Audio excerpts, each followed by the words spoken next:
आदरणीय अध्यक्ष जी, आपने एलजी के अभिभाषण पर बोलने का चर्चा पर हिस्सा लेने का मौका दिया। अभी मैं सोच रहा था कि माननीय सदस्यगण सत्ता पक्ष के कोई एलजी की प्रशंसा कर रहा है, फिर उनको भला बुरा कह रहा है। ये सरकार बड़ी दुविधा में है। अपनी बात रखने से पहले मैं सिर्फ इतना ही कहना चाहता हूँ, बड़ी दुविधा में है सरकार। इसी हाउस में कहा जाता है ये एलजी कौन है, कहाँ से आया है, किसने बैठा दिया, ये होता कौन है। और फिर जब वो एलजी सरकार का लिखा हुआ भाषण पढ़ता है तो कहते जी वो तो हमारी प्रशंसा कर रहे थे, जबकि सबको पता है सरकार का लिखा हुआ अभिभाषण पढ़ते हैं। खैर, अपनी बात शुरू करने से पहले एक शेर के साथ शुरू करना चाहूँगा। तुमको देखा तेरे झूठे वादे देखे, तुमको देखा तेरे झूठे वादे देखे, ऊंची दीवार के सिर्फ लंबे लंबे साए देखे। ये सरकार थीम बजट की बात कर रही है। ये थीम बजट सबसे पहले लेकर आए थे स्वराज थीम। क्या दारू के ठेकों में है? कहाँ है स्वराज, लोकपाल कहाँ है? आज तक सरकार इसका जवाब नहीं दे पाई। अगला थीम बजट लाए ग्रीन बजट। ग्रीन बजट में पर्यावरण मुख्य था और दिल्ली आज दुनिया की सबसे प्रदूषित राजधानी घोषित की गई है। यह है इनका थीम ग्रीन बजट। एक थीम बजट लाए ये रोजगार बजट। रोजगार की हालत देखिए। अभी 15 मार्च 2023 में दिल्ली सरकार कहती है 15,91,328 लोग रजिस्टर्ड हैं, लगभग 16 लाख जो कि रोजगार मांग रहे हैं। और अब तक इन्होंने लाखों की बात छोड़ी है, लाखों की सिर्फ बातें करते रहे, कुछ हजार ही रोजगार ये 8 साल में दे पाए हैं। ये इनकी रोजगार थीम की हालत है। तो इनकी थीम की हालत बहुत खराब है। शिक्षा पर और हेल्थ पर बड़ी बड़ी बातें हो रही थी। शिक्षा का आलम यह है, 2014-15 में 15 लाख के लगभग स्टूडेंट थे। आज 8 साल के बाद भी उसकी हालत में सुधार नहीं हुआ। 40% बच्चे प्रतिदिन सरकारी स्कूलों में से अब्सेंट होते हैं और एवरेज 38% अध्यक्ष जी अब्सेंट होते हैं। ये मैं नहीं कह रहा, ये दिल्ली सरकार ही कह रही है। हॉस्पिटल की बात सुनिए। ये बड़ी बड़ी बातें करने वाली सरकार 2015 में दिल्ली में 39 हॉस्पिटल थे, 15-16 में 17, 18, 19 में घटकर 38 हो गए और अभी 21-22 में दिल्ली सरकार की रिपोर्ट में हॉस्पिटल 37 रह गए। ये सरकार को शर्म आनी चाहिए। हॉस्पिटल घटा दिया आपने दिल्ली में। हमारे अटल बिहारी वाजपेयी जी कहा करते थे, मीठा मीठा गप गप, कड़वा कड़वा थू थू। तो ये एक तरफ तो अपनी पीठ थपथपा रहे हैं एलजी के माध्यम से।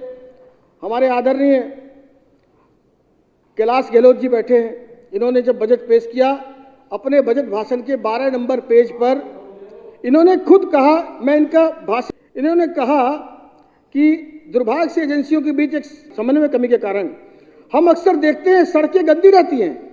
पैदल यात्रियों को सड़कों पर गड्ढे, टूटे फूटे फुटपाथों का सामना करना पड़ रहा है। हमारी कई सड़क पर एक समान साइन बोर्ड और रोड मार्किंग नहीं है।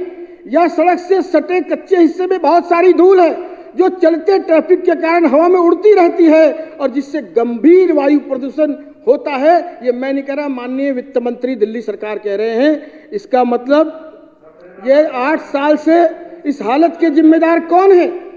8 वर्ष से इस हालत के जिम्मेदार कौन है? सरकार में आप हैं और आपके बजट भाषण में, आपके बजट भाषण के ये अंश हैं। आपको सुनने का सदस्यों से प्रार्थना है, आपको सुनने का मादा नहीं है। ये प्लीज, आपको सुनने का मादा नहीं है। मैं तो जी धन्यवाद मेरोलिया जी। अच्छा, राशन कार्ड पर आ जाइए। सरकार बताए कि 6 साल में क्या एक भी नया राशन कार्ड बनाया, और जिनके परिवार के सदस्य बढ़ गए, 1 मेंबर 2 मेंबर बढ़ गया, 50% पेंडेंसी है।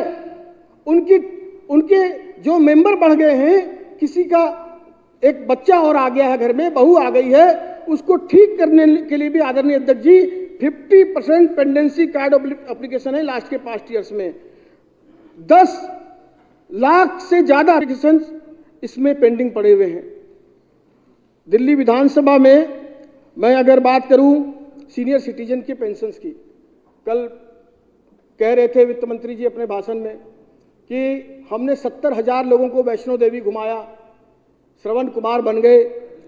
लेकिन मैं पूछना चाहता हूं, यदि सरकार अगर बुजुर्गों को पेंशन देती 6 साल में, जो 10 लाख के आसपास पेंडिंग पड़े हैं, तो लोगों को कितना पैसा मिलता कि वो 10 बार चारों धाम हो आते। लेकिन आपने बड़ी रकम पर डाका डाला। इतना ही नहीं, आपने उनका जो बजट है वो कम कर दिया। सोशल वेलफेयर सिटीजन में 99 करोड़ का बजट भी इस बार कम कर दिया। तो आप इसकी पूर्ति कहां से करेंगे? हमारी समझ से तो बहुत इसमें दुर्भाग्यपूर्ण बात लगती है। और दिल्ली विधानसभा की पिटीशन कमेटी कह रही है कि 4,26,058 सिटीजन जो है इसमें अभी विदहेल्ड हैं, जिनकी वो नहीं मिल पा रही है। ये सरकार और भी वादे की थी पिछली बजट में। गांधीनगर जैसे जो एशिया का सबसे बड़ा कपड़ा मार्केट है, कई मार्केटों के लिए कहा कि हम उसका पूरा रेनोवेशन कर देंगे। 400 करोड़ रुपया माननीय अध्यक्ष जी सिर्फ गांधीनगर के लिए अलॉट किया गया। क्या 1 रुपया भी अब तक खर्च हुआ? कहा गया फूड फेस्टिवल बनाएंगे, नाइट लाइफ चेंज कर देंगे। हमने तो कोई फूड फेस्टिवल देखा नहीं और कोई नाइट लाइफ चेंज होती देखी नहीं। दलित समाज का बजट, दलित विधायक भी बैठे हैं यहाँ, मेरे साथी बहुत सारे, दलित समाज के उत्थान के लिए एमएलएस को 2-2 करोड़ रुपया साल का दिया जाता था। 140 करोड़ का प्रावधान करते थे कम से कम। वो भी 3 साल में, पहले साल दिया नहीं और 2 साल में आधा कर दिया। 50% रिड्यूस। इतना अपमान, ये भी एक शर्मसार करने वाली बात है जो एलजी के अभिभाषण में नहीं आई, जो आनी चाहिए थी। डीटीसी के कर्मचारियों की हालत खराब है, पार्किंग की जरूरत पूरी नहीं हो रही।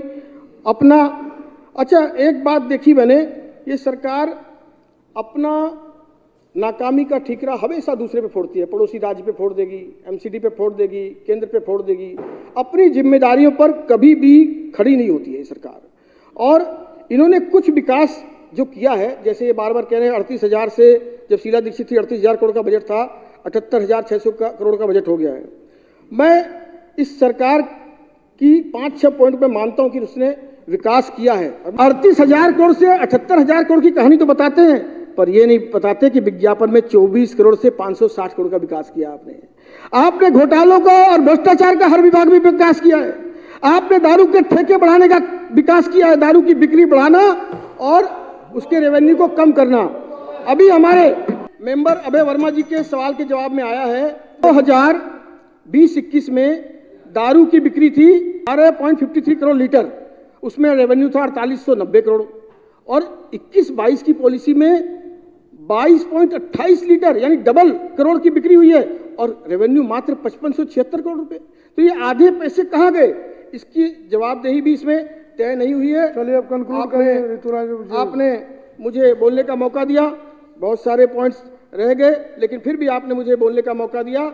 मैं फिर भी सरकार से कहूंगा कि आप ग्रीन सेस के 1435 करोड़ का जवाब दें, आपकी जापानी मशीन कहाँ गई उसका बताएं, और ट्रांसमना फंड का क्या हुआ उसका बताएं, और आपकी जो टेक्निकल यूनिवर्सिटी, स्पोर्ट्स यूनिवर्सिटी और टीचर यूनिवर्सिटी है वो कहाँ खड़ी है, इस पर भी जरूर इस पर चर्चा होनी चाहिए थी। आपने मुझे बोलने का मौका दिया, बहुत बहुत धन्यवाद।